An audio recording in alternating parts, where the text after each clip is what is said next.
There are 5 feelings you have had 100 times in your life. You have never had the right word for any of them. You have stood in a doorway, watching light fall through leaves, and felt something you could not name. You called it nice. It was not nice.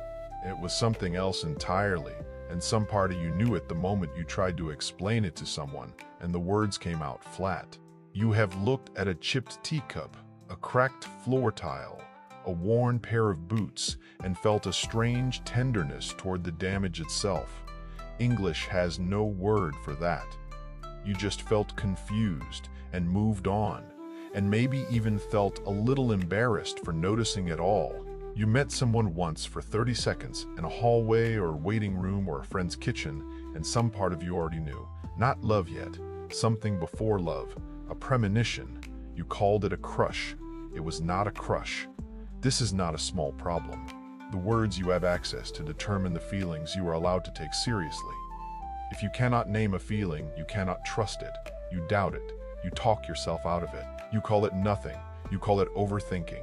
You call it being too sensitive, and a small piece of your inner life goes unlived every single day.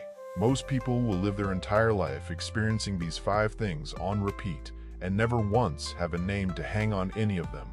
Today, you get 5 words back, and once you have them, you will never see your own mind the same way again. In the 16th century, in a quiet tea house outside Kyoto, a tea master named Sen no Rikyū was asked by his student to prepare the most beautiful garden path in all of Japan. The student spent the entire night on his hands and knees, sweeping every stone until the path was immaculate, not a single leaf, not a single grain of disorder. He stepped back at dawn and felt proud of what perfection looked like. Rikyū walked the path once, slowly, in silence.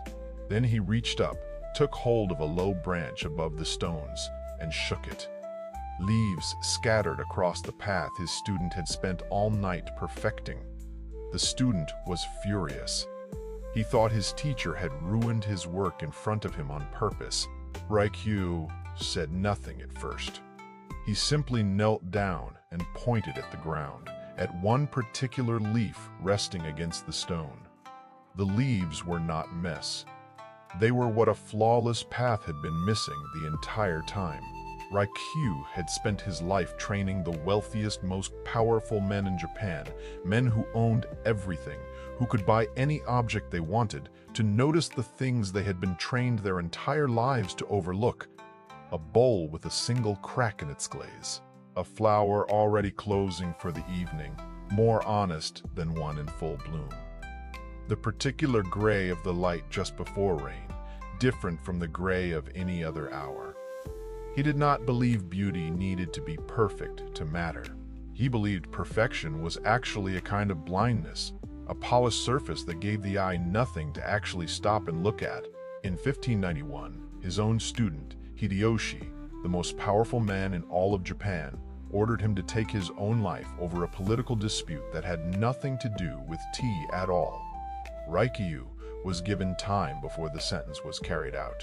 He used that time to host one final tea ceremony for his closest friends. He moved through the ceremony exactly as he always had. Calm, unhurried, present. Noticing the steam rising from the water, the weight of the bowl in his hands, the sound of his own breath, until the very end. He spent his life teaching people to see what was already directly in front of them. And his final lesson, even in those last hours, was that most suffering is not actually a lack of beauty in the world. It is a lack of attention to the beauty that was already there. Rikyū's students did not just learn an aesthetic from him. They learned a vocabulary, and the vocabulary changed what they were capable of noticing for the rest of their lives. This is the part modern self-help skips entirely. You cannot heal a feeling you cannot name. You cannot examine an experience you do not have language for. It just sits inside you, formless, mislabeled as anxiety, mislabeled as nothing, mislabeled as you simply being too sensitive for your own good. Japanese developed 5 words for experiences. English simply leaves unspoken, undefined, and therefore unexamined. Wabi-sabi, the beauty found in imperfection and impermanence. The crack itself, not the object, in spite of the crack. Yugen, a profound, almost physical awareness of beauty, too vast and mysterious to fully grasp or put into words, the feeling just past the edge of language. Komorebi, the specific, dappled light that falls through tree leaves. A word for a sight, not even a feeling, because somewhere, someone, decided this particular pattern of light deserved its own name. Natsukashii, a warm nostalgia, missing something good, but with gratitude instead of grief, longing without the ache. Koi no yokan, the premonition on first meeting someone that you will eventually fall in love with them. Not love itself, the forecast of love arriving before any evidence has been gathered. These are not decorations for your vocabulary, something to drop into conversation to sound well-read. They are instruments. Each one lets you locate something in yourself that was previously too vague, too formless to even examine. What you cannot name, you cannot work with. What you can name, you can finally begin to understand. Practice one, find one, crack a day. The samurai call this wabi-sabi. Each day, find one imperfect thing and look at it on purpose. The chip in the mug you still drink from every morning. The wrinkle in the shirt you didn't bother to iron. The crooked shelf you have meant to fix for 2 years and never have. Do not fix it. Just look at it for a few seconds and notice that it has not ruined anything at all. The mug still holds the tea. The shirt still keeps you warm. This retrains your eye to stop scanning your entire life for flaws to eliminate and start noticing the character those flaws have actually been quietly providing all along. Practice 2. Sit with the unexplainable. The samurai call this Yugen. Once a week, find something too vast to fully explain in words. A night sky away from city light. A piece of music that moves you for no clear reason you can articulate. An old building at dusk, lit from one window. Sit with it for 60 full seconds without reaching for your phone to photograph it or caption it. Let it stay mysterious. Resist the urge to immediately turn it into content, a quote, a caption for someone else. Not every powerful feeling needs to be explained, captured, or shared to be real. Practice. 3.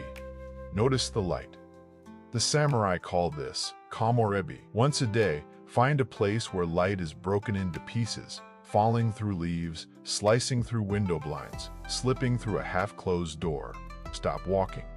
Look at it for 10 full seconds. This sounds small, and it is small, which is exactly the point. It is a deliberate act of attention, the exact muscle Rikyū spent his entire life training in the wealthiest, most distracted man of his era. A mind that practices noticing light eventually starts noticing everything else too. A tone of voice, a small kindness, a feeling arriving before you have named it. Practice 4. Let nostalgia visit without grief. The samurai call this natsukashii, when an old memory surfaces uninvited. A song from a specific summer, a smell that belongs to a kitchen you no longer stand in, a street you used to walk down every day. Do not immediately push it away because it makes your chest tighten.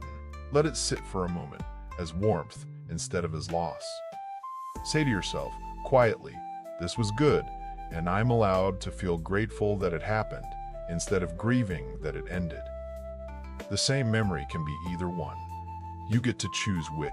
Practice 5. Trust the premonition. The samurai call this kwai no yokan.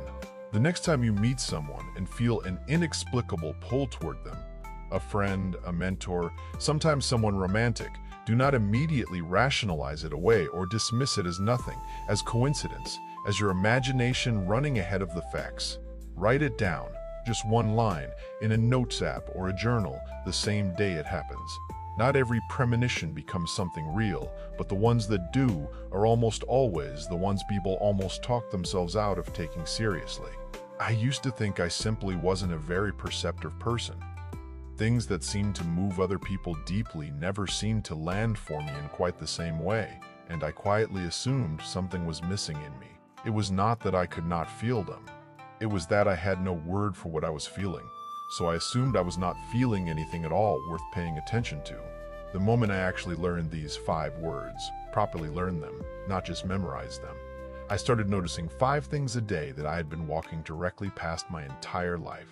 That is the real lesson Rikyū left behind, 400 years after his death in a tea ceremony most people have never heard of. The world has not changed.